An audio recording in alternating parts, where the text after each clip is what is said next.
Мінекей, саламатсыздар ма? Бүгін осы кроссовканы тоқитын боламыз, бастаймыз. Өткенде Макасыйдың сабағында не жерден бастап үшеуден мына жақтардың бәрін үшеу қылдық. Мына бастайтын жерімізді біреуден бастағанбыз.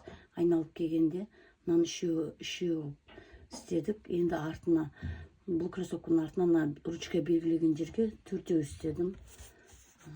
Сосын алдына мынау ручка сызылған жерге, центрге біреу істедім.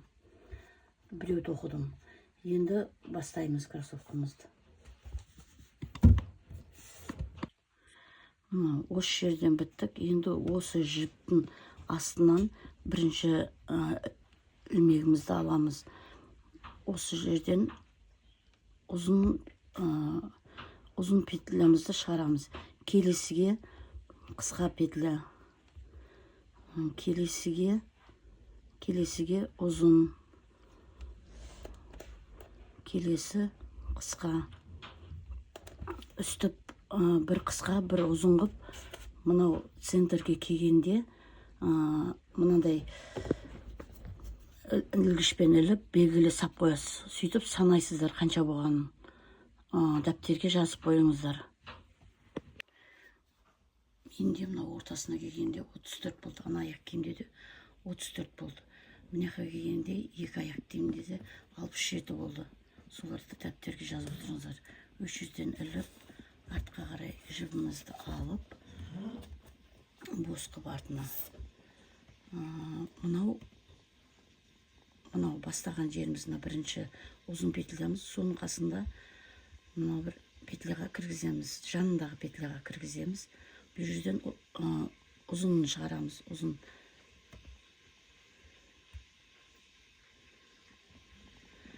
Содан кейін не жерде енді темный цвет болғаннан кейін көрінбей жатыр,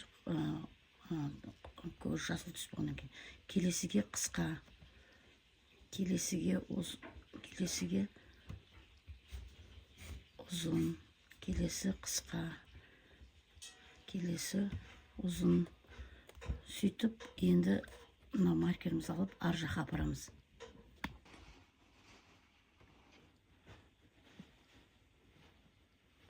Мына жерде біз мына жақтан айналып келгенде қысқаның үстіне, ұзын үстіне қысқа, енді алма кезек тоқимыз. Осындай не шығады.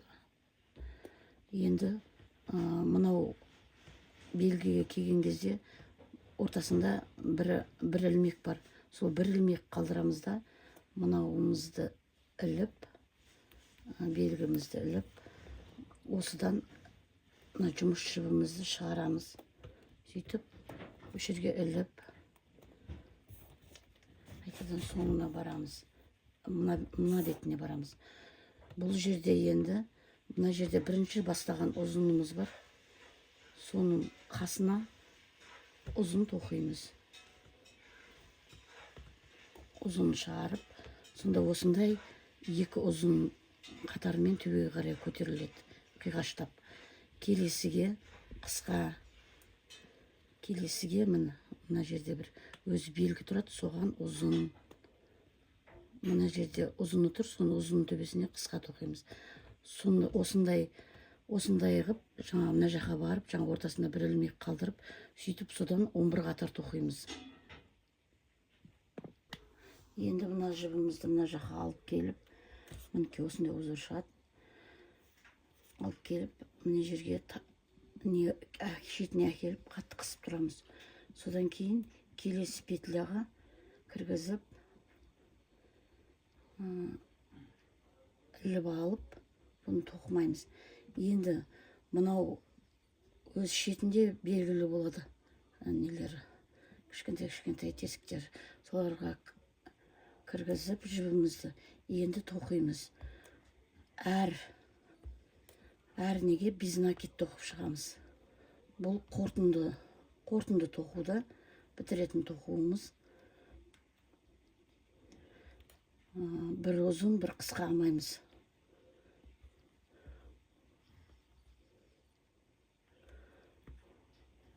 Осындай біз накид айналдырып мына бетіне шейін алып келемізді бітеп аяқтаймыз.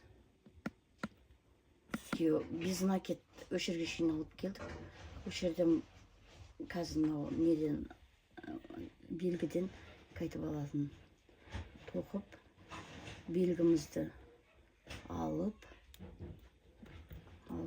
осыдан іліп шығарамыз. Енді бұл шетінде мына шеттен алатын болсаңыздар жақсы көрінбей қалады.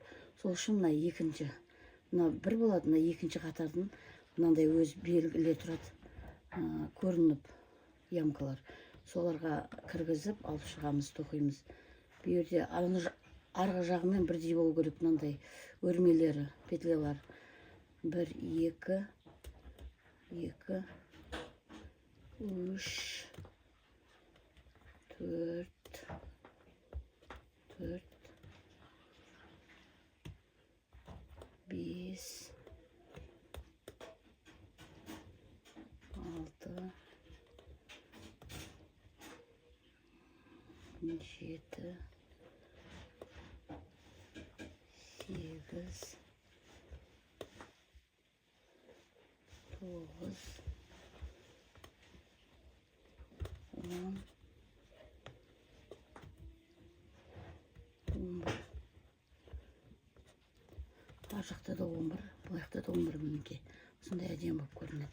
Енді осы жерде мына келесі ілмекке іліп, алып, мына жақтағы петледен өткізіп аяқтаймыз, үстіп аяқтаймыз.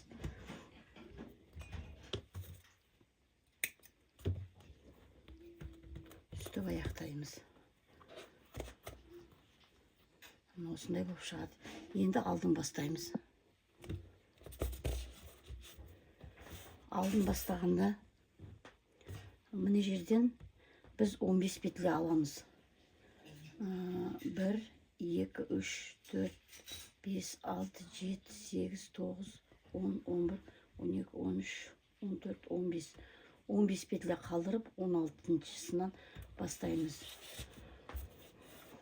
16-шының астын тауып, сол жерден жаңа ұзын петлямызды шығарамыз.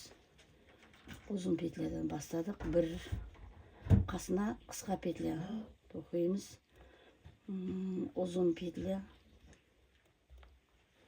қысқа петля,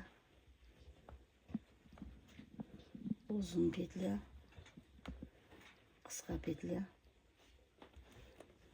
Сосын енді центрге шейін апарамыз да дәптерімізге жазып қоямыз.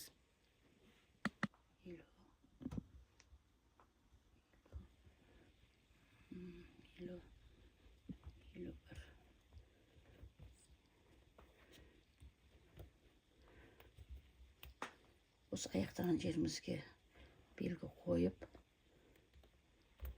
мына аралықта 15 қалды.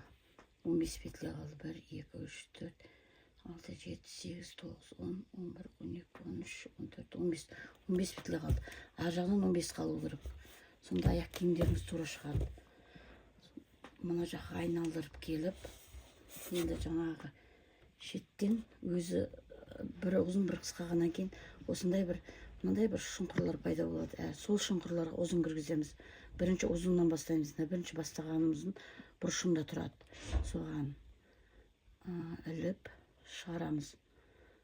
Бұны тоқымаймыз. Енді артындағы жіпті қосып, ұзынның қасында төбе жағына қысқасын тоқимыз. Осындай мынандай тепешіктер пайда болады.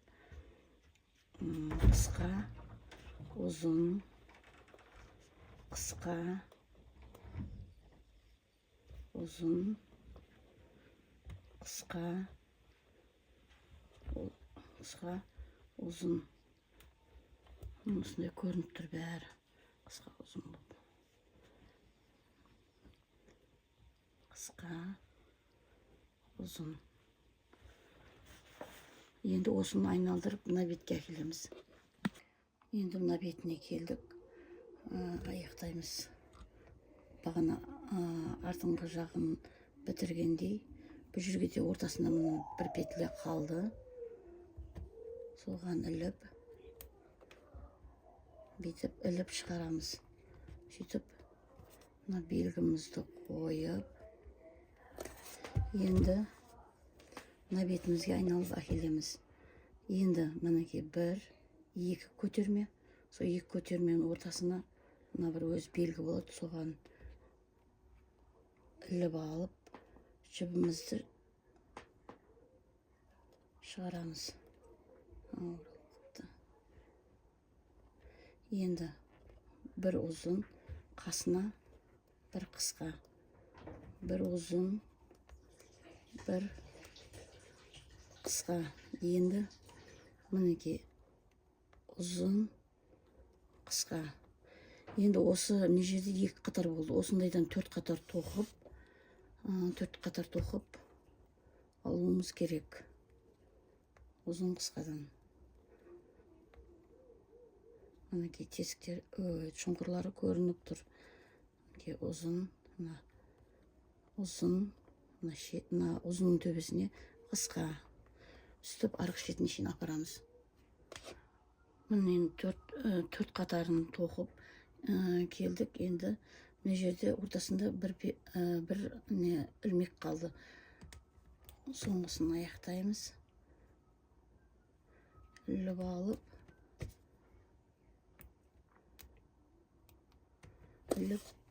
арғы бетіне қорытындысын жүреміз. Мына жерге әкеп, қайырып түсіп, мына жерден ұстап тұрамыз. Сөйтіп, мынау петля мынаған ілінген, мінекей келесі петляға іліп шығарамыз. Енді бұл жерде бұда да көрініп тұр. 1, 2, 3, 4. 4 андай өз белгі болып тұр. Мынау үлкен накиттің шетінде. Соларға тоқимыз. 1, 2, 3, 4. Енді осындай артындағы жіптеріңіз қалып кетпесін. Осындай накитпен бір ұзын бір қысқа алмай, біз накит арғы бетке шейін тоқимыз. Мына бетке шейін тоқып алып келеміз. Міне енді мынау контрольныйды ұрып келдік. Ұрып келіп, мына белгінің қасына келдік.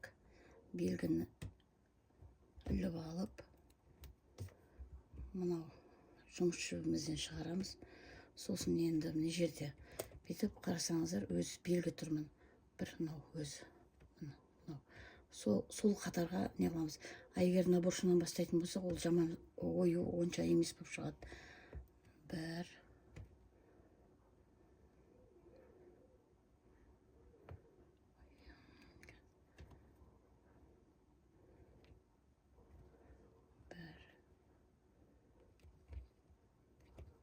2,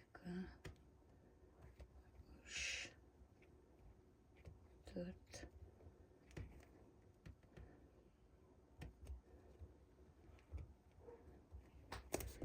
Мына жақта 1, 2, 3, 4, 5, 6, 7, 9, 10, 11, 12, 13, 14, 15.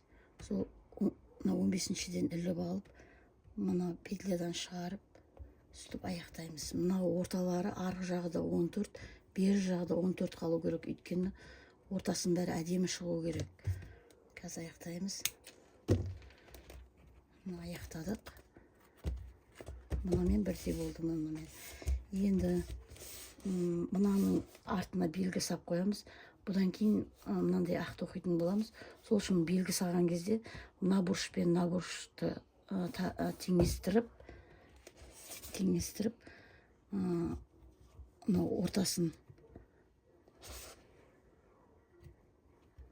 ортасын үстіп шығарамыз.